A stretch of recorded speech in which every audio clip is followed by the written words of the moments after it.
today. Along with Chris Canty, Michelle Smallman, Evan Cohen with you. It is Unsportsmanlike ESPN Radio, ESPN2. As always, presented by Progressive Insurance. You can save big when you bundle your auto, home, motorcycle, RV, or boat. Visit Progressive.com for more information. We are here in San Francisco. We are getting you ready for this game between New England and Seattle. Small, CC, how are we doing today? Doing pretty good, man. Excited. Now, I got a question that I got to ask you all because it is Super Bowl week. I feel like it's proper to flex the Super Bowl ring. I just don't know when I'm supposed to bring it out. So I didn't wear it today. Do I bring it out tomorrow? Do I wait for the last Football Friday? When do I pull out the Super Bowl ring just to remind everybody that I got one? If I don't remind them enough already. Yeah, our resident Super Bowl champion, I think you can wear it at any time. If I was you, I would have it on today. I would have it on tomorrow. I would have it on Friday. This is Super Week, CC. You need to let the people know that you are a champ. I agree. Yeah, you can never wear it if it was up to me. I mean, considering it was against my team and the New England Patriots. I mean, you could leave it at home. That's fine. Leave it with your son. Give it as a gift to your son, and you're good to go. Y'all have been there a dozen times, sir. It's okay. Yeah, it's okay that you don't win them all. You've got as many as anybody in football. And now you're Stop back in the complaining. That's a big theme, by the way. I was at the hotel restaurant last night, and the guy behind the bar I was talking to, and I was getting a to-go order because the timing is fascinating here because it's 3 o'clock in the morning Pacific time where we are. And the guy said, hey, I'm rooting for the Seahawks. I said, why, if you're a Niners fan? And he said, I don't want, as a Niners fan, there to be the separation between New England and the Niners in terms of numbers of Super Bowls won. Oh, yeah. And I thought that was an interesting theme that, which we can get to, the idea of who people are rooting for, but specifically with the Niners there. But, yes, we are in San Francisco. Smalls has had an interesting 24 hours. The amount of people she has working for her directly is unbelievable. People, including Nuno, who has to get her everything. This has been a fascinating. What has Nuno gotten me? He got you coffee. He got you no, coffee he did creamer. not. He went and got coffee, and I asked him to get me one creamer. I got my own coffee. Okay, all right. I'm just saying. CC Evans in a suit today, so he's feeling fancy and he's feeling pious. He's feeling like he's better than us. Right away. You know what? Do we have a word of the day candidate? I'm going to say no. She would never do it that early.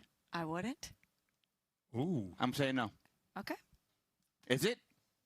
It's not the word of the day. It's Yes! just who you are naturally, pious. Yes. Nice. On your high horse. With How your am I white on? wig, Oh my judging God! everyone. She's so dressed up today, and she's pushing it on He's me. in a suit. I said I was going to be in a suit. You didn't say you were going to be in satin or linen, whatever the heck you're in here. It's silk, but Whatever. Anyway. get the fabric right. Okay.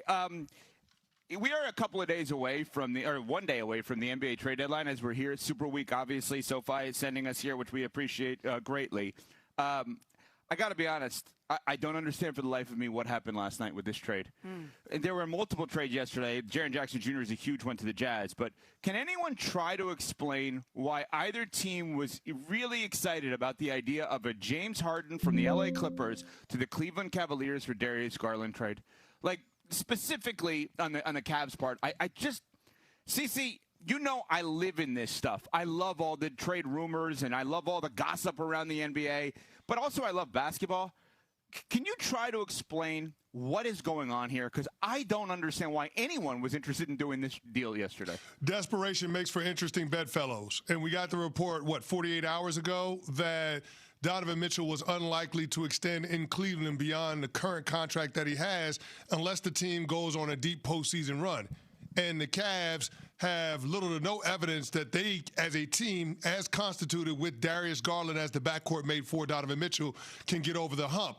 And you're looking at what's happening in the Eastern Conference with the Detroit Pistons seemingly leapfrogging you in the line of other contenders along with the Boston Celtics and the New York Knicks.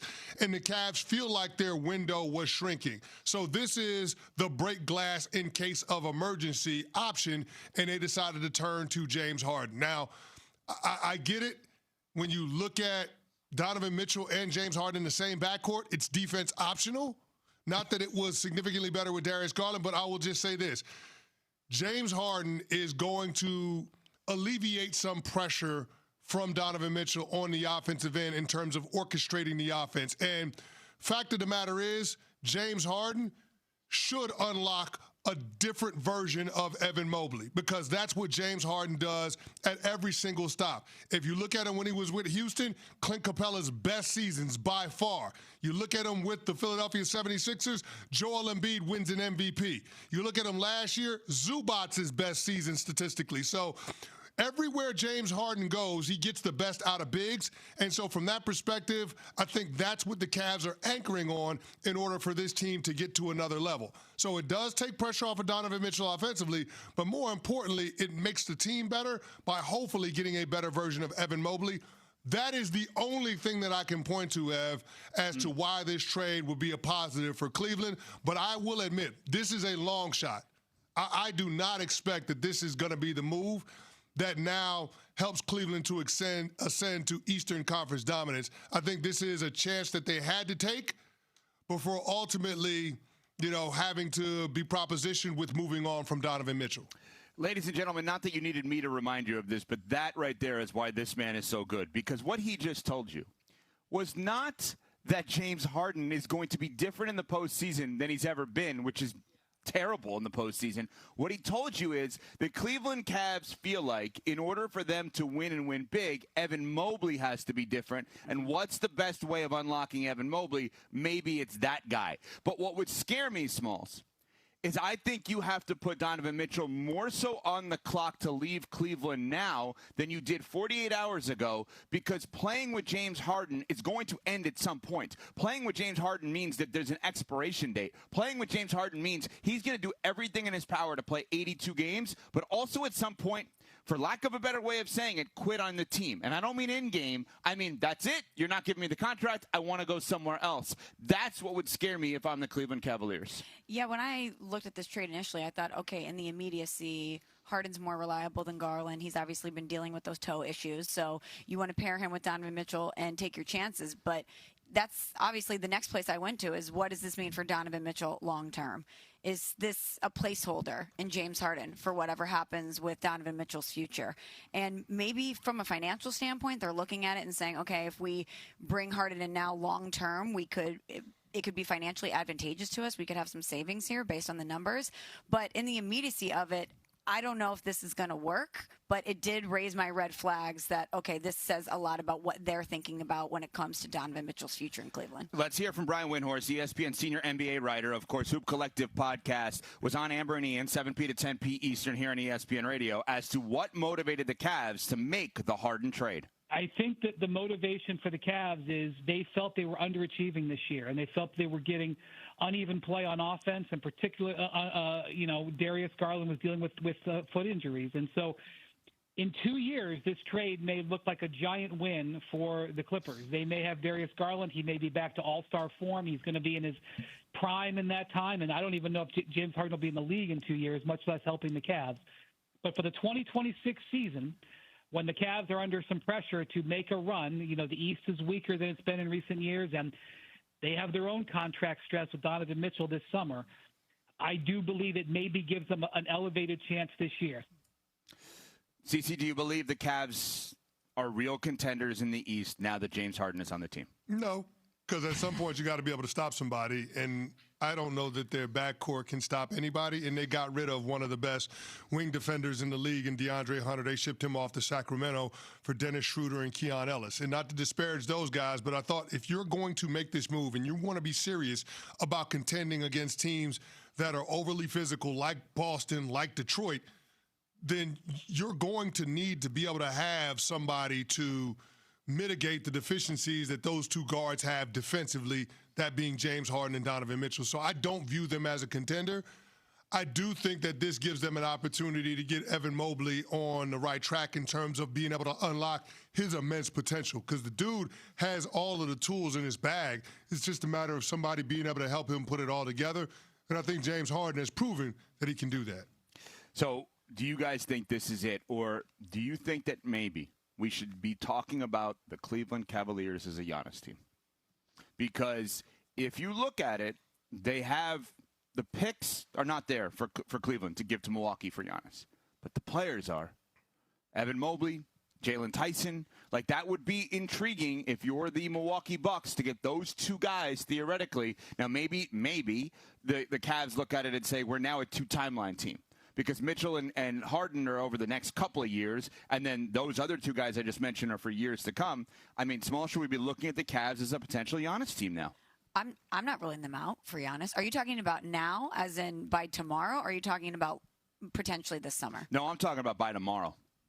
I'm talking about, do they go for broke here? Because when you Can I ask you a question, Ev? Can I ask you a question? When does a two-timeline team work? It doesn't. The Warriors tried it. It doesn't. It doesn't work. Tell me something. Right now, are the Cavs on a two-timeline? Because I think they are. I mean, I think when you look at it. I think the Cavs are on borrowed time. That's what I think. I think they're on borrowed time. I think this is the long goodbye. This is the beginning of the end of Donovan Mitchell in Cleveland. I think that's the reality that they're faced with, and they're doing everything that they can. They're pulling out all the stops to see if they can find a way to convince Donovan Mitchell to stay in Cleveland. I'm not going to say it's apples to apples, but it does remind me a lot of what the Milwaukee Bucks did in the offseason by wave stretching Damian Lillard and then going out and signing Miles Turner.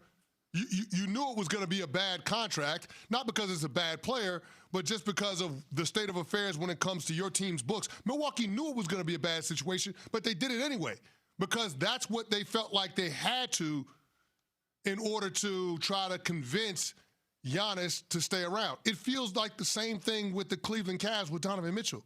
They are terrified of losing their superstar, and I understand that. But I do feel like it's at a point now where it's inevitable. And that's unfortunate because you thought that when Boston or when New York potentially takes a step back, that the Cavs would be that team. And it just hasn't panned out that way. All right, a lot more to do on this. Obviously, trade deadline is Thursday. We will keep you updated on all of the moves. The Clippers side of it with getting a young point guard for years to come in Darius Garland. But coming up, a new head coach was introduced yesterday to the media and to fans, and all any of us basically said afterwards was, I'm sorry, what did he just say? We will get to that after CC has this from Books. Oh, yeah.